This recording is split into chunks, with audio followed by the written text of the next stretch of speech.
Eu comprei um teclado transparente. Que é isso? O bichão é tão completo que tem a tampa de acrílico pra não pegar poeira.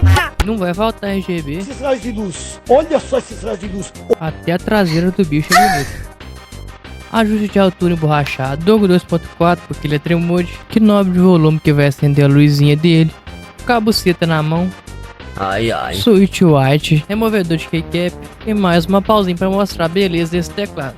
Lindo demais, olha essa logo da Attack Shark. Cê tá doido. E melhor, ouve o barulhinho da digitação.